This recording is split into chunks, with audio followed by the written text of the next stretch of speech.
So, I just finished reading a couple of books.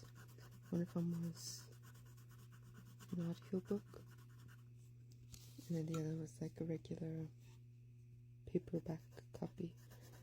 Different book, obviously. So the audiobook was called Bead of Angels. It was pretty good. I didn't expect it to be honest with you, because I don't usually read Christian fiction. That's kind of I just kind of assume that it's going to be really creepy, like just gross, and probably have some misogyny bits here and there. So I usually don't read it. But I judge a book by its cover, so I don't know, something about it.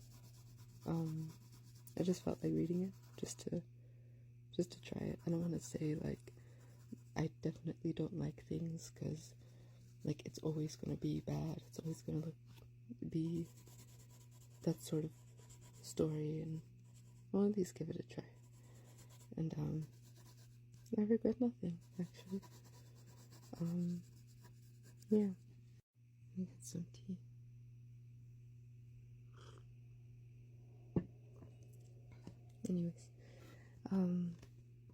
Anyways, it's basically about Lydia in the Bible. I think it just says in the Bible she was a seller of purple. I think that's all it really says about her. But it kind of takes liberties with parts of the Bible, and then just kind of makes fiction about it.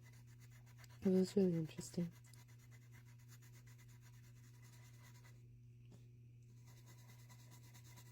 Actually, kind of, I don't want to say liberating, but you know how like usually a lot of Christians have this idea that you just have to have kids, basically. You have to have kids and get married, and that's when your purpose starts or whatever. But it's actually not really about that. There's other things going on in her life. Yeah, she's a businesswoman. And she sells purple, or like purple clothing. Like she dyes the clothing, and that's her trade. And she's successful at her trade. In a time where like they kind of kept reminding the reader basically that women weren't allowed to have a trade, basically, unless you had a husband or your father was alive and kind of like you're working for him, basically. But she was working for no one. She was her own boss.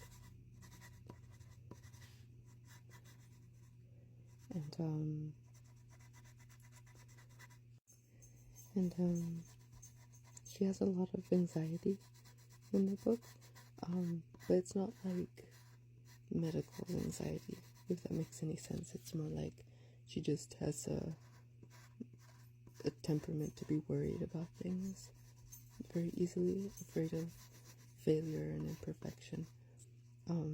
Some of it comes from trauma, like things happening to her. I don't know, I guess spoilers or whatever, but she goes through a lot, and so I guess it makes sense that you'd have anxiety about that.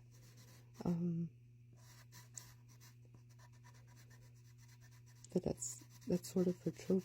Not to spoil too much. Well, not trope, but like that's how her character grows, I guess, is like learning to trust her instincts when she's really afraid of failing all the time and getting into like making a bad situation worse. Like she doesn't trust her own judgment. But you're learning to trust in yourself. But that's not how they would phrase it in the book. They would say like trust in God. Let me get some more tea, because anyways, Yeah, they would probably in the book say more like trust in God, but my thinking is kind of like trusting in your intuition. Trusting in God could be kind of similar, because I feel like God could give you wisdom in things. He gives you wisdom, and like He made you, and so your instincts, your gut feeling could sometimes, a lot of times, be accurate. And so it's not like contrary to something Christian, but, well, not Christian. It's not contrary to the Bible, is what I'm saying. But it could be contrary to church culture that says, like, everything about you is inherently sinful and you can't trust it because you're bad. But I'm just not so sure that's entirely true. I don't think people are as bad as all that. I think most people are pretty decent. I think it takes a lot to actually be like a really bad person, or like narcissistic and abusive. It's pretty extreme, that scenario. I kind of doubt that there's a way someone could be like that.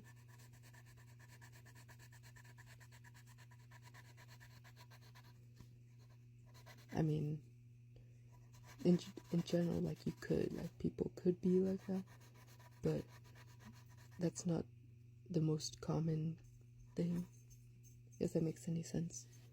What I'm trying to say is, people are better than sometimes the church will try and paint it out to be. It could be unhealthy.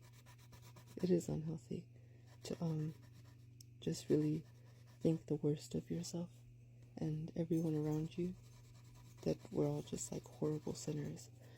And it also makes it hard for people trying to set boundaries and call out abusive things around them, because then those same Christians who want to gloss over everything and be like everyone is a sinner, and then when you call out abusive sorts of sin, they want to use it. I think a lot of people in the church have experienced that, like, sort of mean girls in the church. Sadly, that exists. Or like they'll be really basically bullies, and you try and address it and confront it, but then they pull that whole like, oh well, we've all fallen short of the glory of God. You know, it's an opportunity for forgiveness. And sometimes I think that's why the church emphasizes like, oh, we're all sinners, we're all sinners. So then you feel guilty for being upset with abusive things, because maybe I'm overreacting, or I'm being too judgmental or something. And then they shame you out of confronting things that are serious. Like, there are a lot of things that need to be called out, but what I'm trying to say is most people aren't as bad as religion tries to tell you you are. There are bad people in the world, really cruel people doing things to others, really sick stuff, but they kind of manipulate you into not noticing it, when they just kind of sweep it all under the rug of like, we're all sinners. And so they try and make you like, oh, you need to calm down, you're just overreacting. I think I'm just getting distracted now, getting off topic from the story.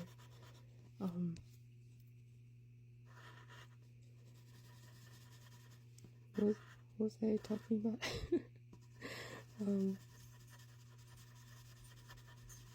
Oh yeah, the story, it's pretty good. Kind of, I couldn't really find anything really toxic about the book. Anything like particularly problematic. I think they're really straightforward about confronting abusive people and encouraging women to trust their intuition and not be, I don't know,